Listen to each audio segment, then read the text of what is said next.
আসসালামু আলাইকুম প্রিয় দর্শক। আমিরুল মোমিনিন মানিক আপনাদের প্রত্যেককে আমন্ত্রণ জানাচ্ছি চেঞ্জ টিভির এই লাইভ পর্যালোচনায়। প্রিয় দর্শক, আজ ১১ই ফেব্রুয়ারি ২০২৬ আর কয়েক ঘন্টা পরেই বাংলাদেশের মানুষ ঐতিহাসিক একটা মুহূর্তে প্রবেশ করবে। দর্শক, আজকে আলোচনার বিষয় দিয়েছি যে কে ক্ষমতায় আসছে ধীরে, ধীরে স্পষ্ট হয়ে যাচ্ছে সব। সময় যতই যাচ্ছে ২ পক্ষের আচরণ এটা স্পষ্ট করে দিচ্ছে যে আসলে কারা ক্ষমতায় যেতে পারে। এবার জনগণই ক্ষমতায় যাবার জন্যে নিয়ামক শক্তি হিসেবে কাজ করছে।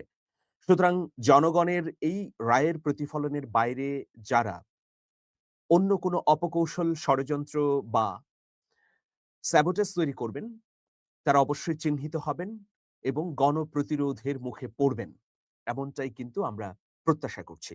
তবে নির্বাচন কমিশন যে এখনো পুরোপুরি নিরপেক্ষ আচরণ করছে তা কিন্তু নয়। প্রত্যেকটা আসন ধরে, ধরে আমরা যদি বিচার বিশ্লেষণ করি তাহলে কি দেখব? কোথাও একটি পক্ষের দিকে ঝুঁকে যাচ্ছে, আবার কোথাও অন্য পক্ষের প্রতি সহমর্মিতা দেখাচ্ছে। এটা খুবই দুঃখজনক।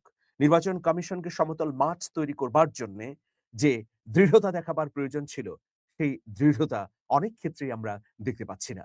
সেইজন্যে নির্বাচনটি সকাল থেকে শুরু হলে শেষ পর্যন্ত কতটুকু সুষ্ঠু, অবাধ এবং গ্রহণযোগ্য হবে তা নিয়ে কিন্তু আশঙ্কা রয়েছে। তবে মানুষ যদি বিপুল পরিমাণে সকাল বেলায় ভোট দিতে লাইনে দাঁড়িয়ে যায়, তাহলে এটা সকল ষড়যন্ত্রের বিরুদ্ধে একটা ইতিবাচক পদক্ষেপ হবে। সেইজন্য জনগণকে কালকে ভোট কেন্দ্রগুলোতে নেমে আসতে হবে।